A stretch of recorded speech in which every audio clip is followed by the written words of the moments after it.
Welcome back to ECE 320A. How did you do on your quiz? Quiz 1.1 was having you find the output voltage, and it was a sinusoidal steady state output voltage dropped across those load elements, R sub capital L and L sub capital L. And what you were trying to do was then find an expression for that sinusoidal steady state output voltage when the input voltage was as given, or the source voltage was at a frequency of 60 hertz and it had a maximum amplitude of 311.1.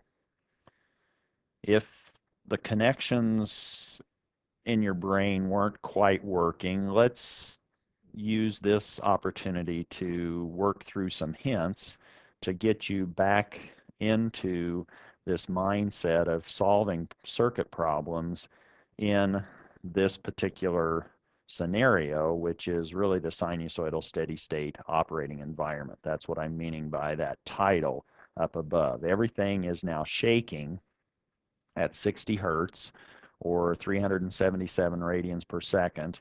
That's how it's getting excited. And after the transients have disappeared, which we're assuming that source has been on forever, so the transients are no longer there, how is this system going to be shaking across, in a voltage sense, across R sub L, capital L, and L sub capital L at the load side of this circuit? If you didn't know where to start, and this is true for all of the problems that you'll be working this semester and in the future as you become more and more engaged with your engineering career, a good place to start to understand the system or the problem that you have is to try to simplify the problem. And one way that we could simplify this particular problem would be to get rid of those inductors. And if we eliminate, or if we neglect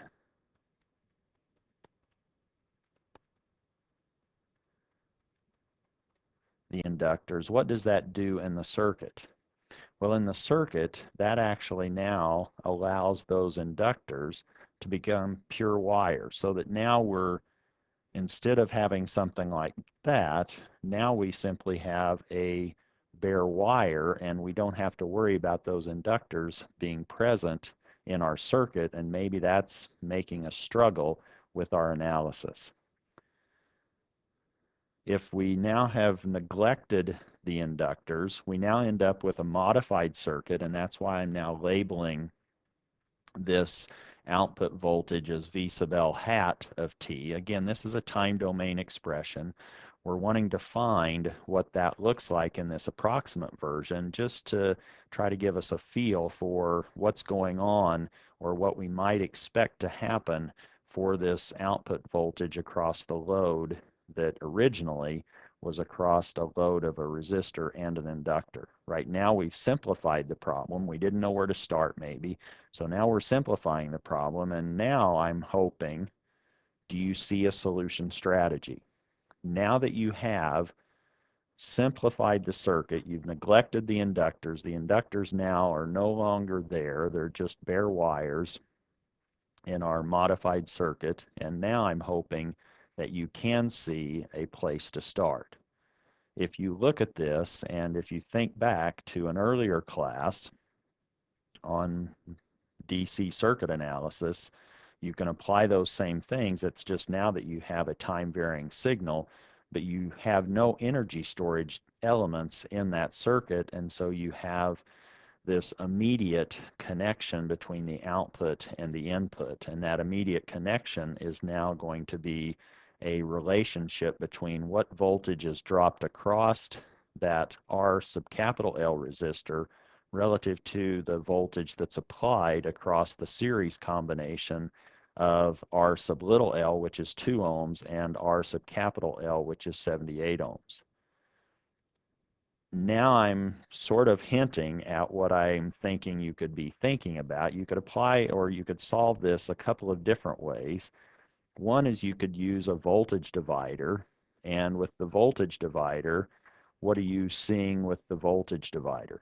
now you would say, oh, I simply have two resistors and I have 78 ohms that I am going to be dropping across, but the total resistance is that total series combination, and now that's what I have. I really have 78 over 80, a fraction almost the same as the source at the load side. We have 78 over 80, so that's a little bit less than the 311 as an amplitude, but that's one way that we could solve that problem to get some insight into what's happening now that we've neglected the inductors. Or if that didn't come to you as far as a voltage divider, maybe you're not thinking in terms of voltage dividers and you're actually thinking of, oh, this looks like a mesh. I can now have this current, let me call it I of t, flowing in this series circuit, and once I have identified that I sub L of t, then I can find V sub L, or V sub L hat of t, by simply taking R sub L times I of t. And what is I of t? Well, if we look at I of t, that's now just the current flowing through that series combination of resistors, and the source is V sub S of t, so that now we can compute I of t is just V sub S of t over R sub little l plus R sub capital L. And you now see that if you combine R sub L times I of t, you really get back the voltage divider approach that we just looked at. Or that was our first solution approach. If we look at what's happening, we're really just generating a scaled, and maybe I've exaggerated the difference between the source, V sub S of t, and the load value, V sub L of t, but it's just a scaled version. Looking at this voltage divider formula, we simply have 78 over 80, that fractional amount of the original source, and that would be the difference that we see between V sub S, the source voltage, and the load voltage, V sub L hat.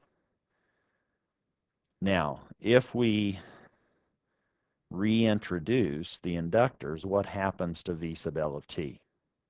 What's going to change?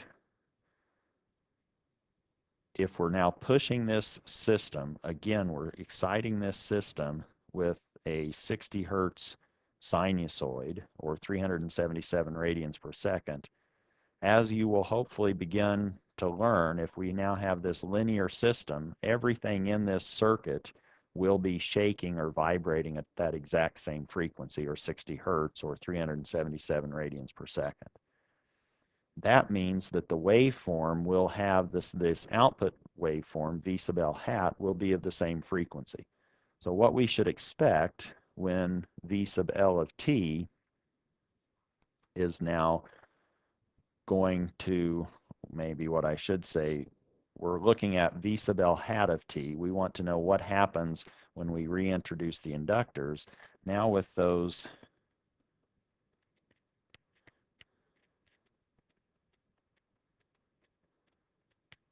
reintroduced inductors, the frequency is going to stay the same.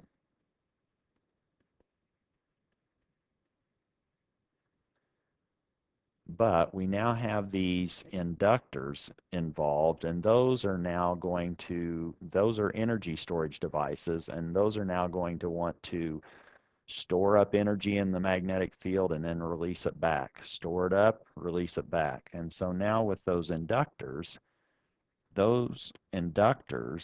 are going to be energy storage elements. And because of that, now they are going to be having this magnetic field growing and shrinking in both of those, and that's going to actually introduce some delay between the source waveform and the output waveform. And now you might think of something And it will be a little bit different probably in magnitude, but now we have something that looks,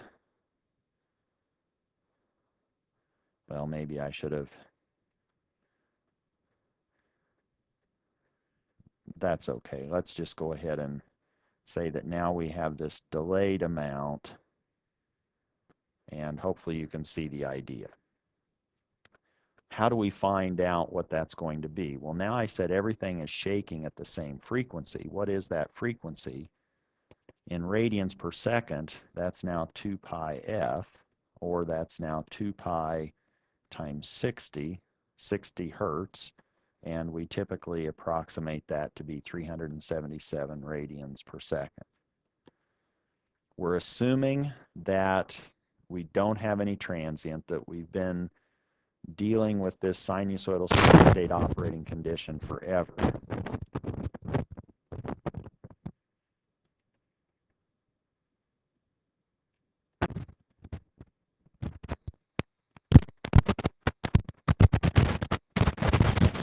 But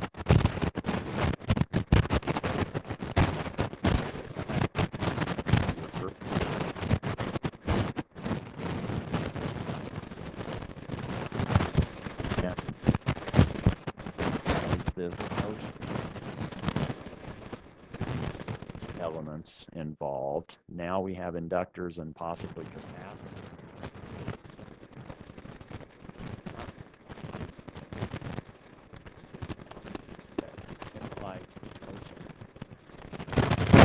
Resistance to this concept of impedance, and we can find the impedances of all of these circuit elements. If we look at the impedance of the load resistor, that was now this j omega L sub L, which in our case is J, 377, and the value was now 150, hopefully I remember this, 156.5 millihenries. And if you do the multiplication, you end up with this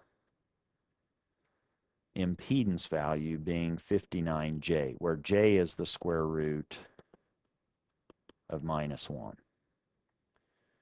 That's the impedance of the load inductor. I was calling the other the transmission line impedance values, and the impedance of the transmission line impedance is now J omega L sub little l. Formula is exactly the same, we just have slightly different numbers, and that one was a little bit smaller. That was 2.653 times 10 to the minus 3, and if you do that multiplication, you end up with that impedance for the transmission line inductor as J1. What we also have to worry about the impedances of our resistors. The impedances of our resistors, though, are not dependent on frequency. And for that reason, then, Z sub R sub L is just R sub L, which is 2, where that L, I assume you could understand that that was lowercase. This is now Z sub R sub capital L, which is R sub L and 78. And now we have our impedance values. The other thing that we can do is we can convert, if we're dealing with phasor analysis, we can now convert our time domain source voltage, V sub S, which was 311.1 cosine of 377.t, or 377t. We can convert that into a phasor quantity.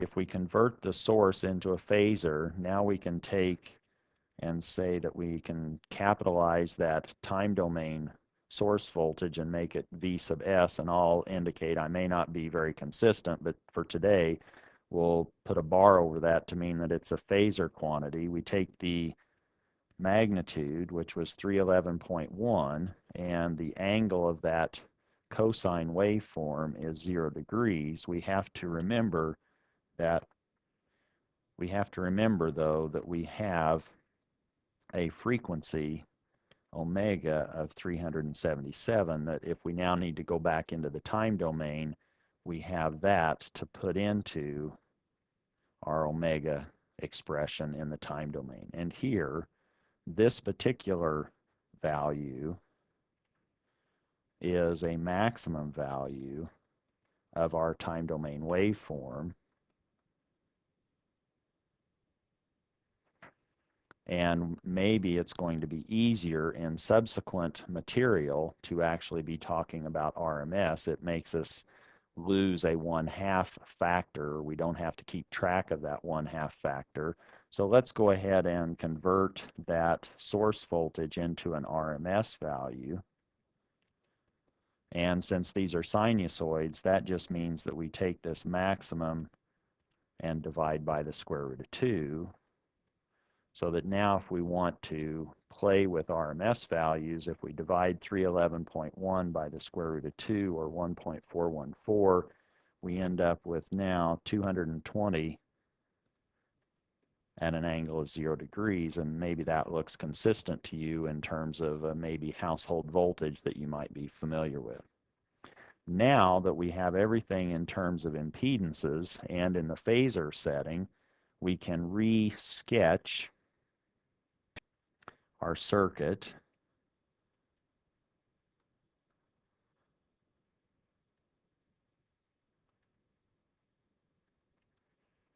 and with our re-sketched circuit, we will now be finding, if we apply an input in the RMS units, then we will get an output voltage in RMS values. We now have 2 ohms for the resistor, J1 for the impedance of the transmission line inductance, 78 and J59 for the load impedance values. We can now solve this either via voltage divider or via the mesh analysis. If we use the mesh analysis, then we can find the current that's going in series with, or is this series current flowing that has been created by that voltage source of 220 at 0 degrees. And now we could find V sub L by simply taking I sub t and scaling it by that load impedance of 78 plus J59. And now we have our expression. But we still have to calculate that current, but that current is not that big of a deal. We have our voltage, 220 at 0 degrees. We have the total impedance, which is the transmission line impedance, 2 plus J1 plus 78 plus J59. Now those were created to come up with a nice collection of complex numbers. We now have a total impedance of 80 plus J60. And if you wanted to think about that, now what you need to be coming with are complex numbers. And if we looked at this impedance Z sub t as a complex number, we now have a real part that's 80 long, an imaginary part. So here's our real axis in the complex plane. Here's our imaginary axis, and it's now 60 units in that direction. We now go over in the horizontal direction, which is the real direction, 80. We go up 60 in the vertical direction, which is our imaginary component. And we now have an impedance that we could think of as a complex number, which has an angle theta in polar form and a length, or a hypotenuse length, of Z sub t. And I think you can see why we maybe liked those particular values that we created. Now our total impedance, Z sub t, is of a magnitude and some angle theta, and those particular values are actually now the hypotenuse, which is the square root of the real part squared plus the imaginary part squared, and the angle is now the angle that has an inverse tangent of the vertical distance, which was 60, over the horizontal distance, which is 80. And we could, if we wanted to, think of this, and so now our z sub t, we can plug that in the denominator. We have both of those in polar form, so the division is very easy. We simply subtract angles. The numerator angle is then we take the difference between the numerator angle and the denominator angle, or we're taking the denominator angle away from the numerator angle, and we just take the ratio of the amplitudes. Or if you wanted to, you could fall back on a voltage divider analysis, and you could now say V sub L is now Z sub load over Z sub line plus Z sub L all over V sub S bar. And what's that going to do? Now in brackets, that's simply a complex number, which is going to change the amplitude and introduce a phase, so that the result will be some in the time domain. The actual, now this is not hatted, this is now the actual V sub L of t, the sinusoidal steady state expression that you wanted. You would now find some amplitude of that. And if you remembered, we were dealing with RMS here, so we would need to, if we wanted the maximum value, we would have to multiply that amplitude by the square root of 2 to get the correct value here, or the correct number there. Then we have the cosine. We're still at the same frequency. Again, everything shakes at the same frequency, but now maybe we have some phase shift due to those energy storage devices, which are the inductors. That hopefully will give you enough of a hint to get you able to solve the quiz 1.1, that we started with last time.